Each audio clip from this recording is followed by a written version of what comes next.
Aquaba, as we say from the Ghanaian culture. Welcome, welcome, welcome. We're looking at Where Did She Go? Solving the Mystery of Missing Women Ancestors. This is our course for this Sunday, August 9th, 2026. She was there. She lived, she worked, she married or didn't. She had a family. She worshiped, she moved, she owned things, she witnessed things, she survived things. The question isn't whether she existed. The question is, where did the records put her? So let's get started. Welcome to Good Genes Genealogy for this session of our Hillside Sankofa Ancestry and Genealogy Workshop. I was given a challenge a little more than 24 hours ago from the start of this workshop. The question was, as it appears on the screen, or the statement, if you will, I am currently having trouble locating my paternal great grandmother, and I hope you might be able to help. That comes from Mother Helen Johnson White. Spoiler alert, for purposes of this presentation, it took me less than 15 minutes to find this wonderful woman, Helen's second great grandmother. I will give you tips on how you too can do the same. Perhaps not as fast as I did, but nonetheless, you'll get there.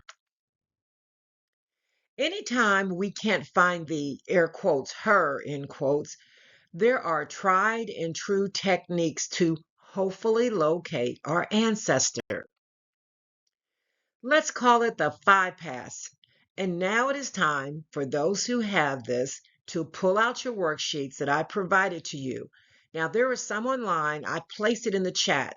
As I state here, the 5 pass simply means you pass through the same research 5 different ways instead of repeatedly searching for the woman herself. Let's get started with the 5 pass search method. Think of it as making 5 passes over the mystery. Pass number 1 is her. Search through every version of her identity, nicknames, all that you can recall. Pass number 2, her children. Look for her through her children's records. Pass number 3, family. Look through spouses, siblings, parents, and extended family. Pass number 4, the community. Look through the records, look through friends, associates, neighbors, church records, and other connections. Pass number 5, stop searching for a person like I'd love to do and investigate the location itself. Courthouses, land, probate records, newspapers, archives, etc. Starting with her, I was able to obtain the name and location of this wonderful ancestor of Helen's. This is the family search site. This is the site that the Mormons operate. I had already searched another source to locate her approximate birthday. On this slide, there are 2 different birth dates for Luella Anderson. Now, I do know rather that it is the same woman. Initially, I didn't know because it is the same woman because of her family names, the general location, children's names. I've shown some of you after this workshop time, I gave you some more details on how to get through the family search site. I'll be happy to do it again. Now, remember the past that I spoke of in regarding the children. Here we have a child, the child of Clarence E. Anderson and Luella M. Anderson. As we can see, Laura is the child. So by locating the records, I verified that this is indeed the lady that we're searching for. Also using pass, note that I ask you to expand the family. Usually I can locate one's mother and often not the father. It is the opposite in the case of dear Luella Dickerson Anderson. I checked several locations and her mother's name did not appear anywhere in established records.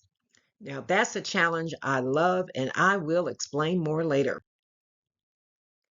I tried to drill down on Lewis Dickerson, father of Luella Dickerson Anderson, and found that his core family site blocked me via the classic phrase here on Ancestry.com, if you'll see it on the right bottom: no publicly available family members.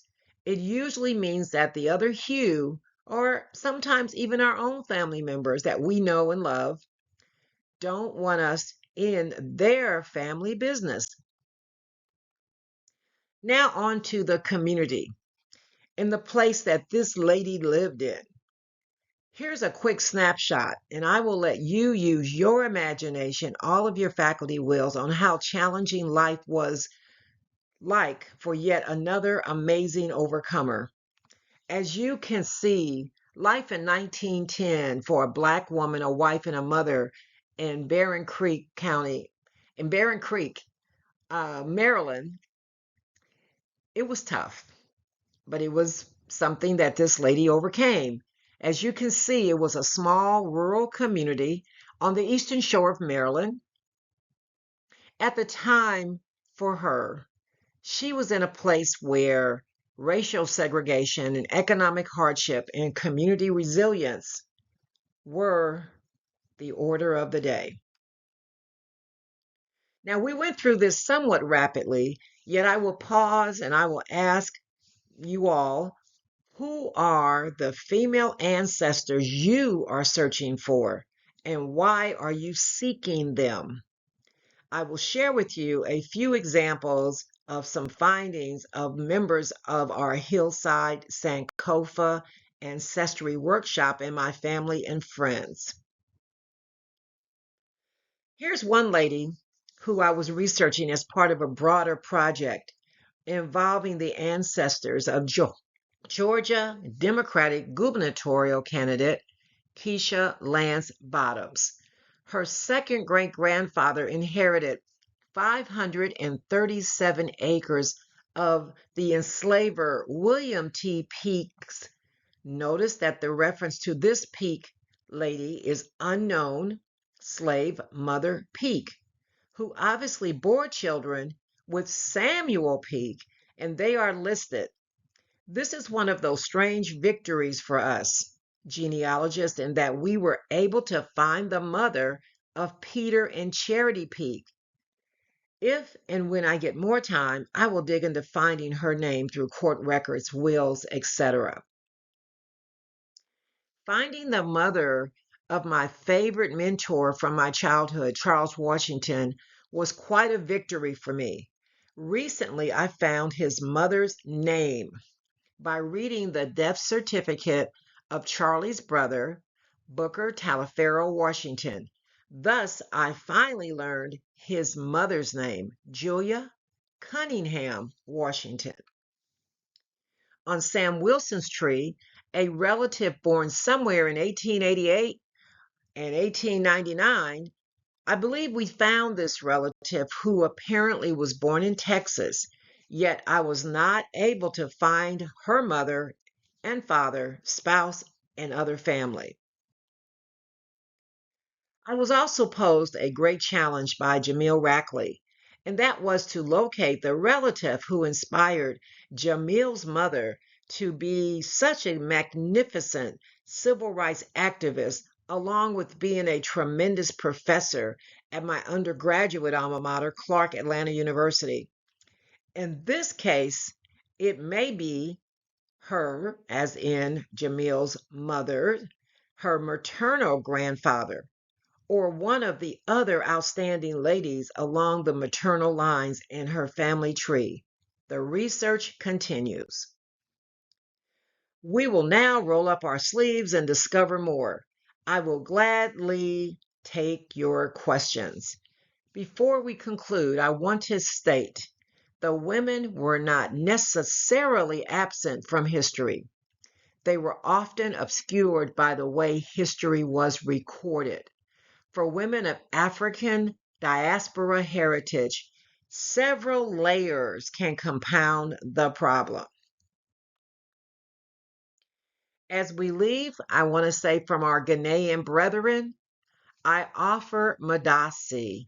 Thank you. And like us via social media standards, it's a thumbs up. And even better, subscribe, follow us. Follow us. Thank you. We're offered out here in the greater realm by the same name, Good Genes Genealogy. I, Ann Kimbrough, am the co-founder, along with my maternal first cousin, Mark Owen, of Good Genes Genealogy. It is our pleasure to offer our free workshops and also work with you individually.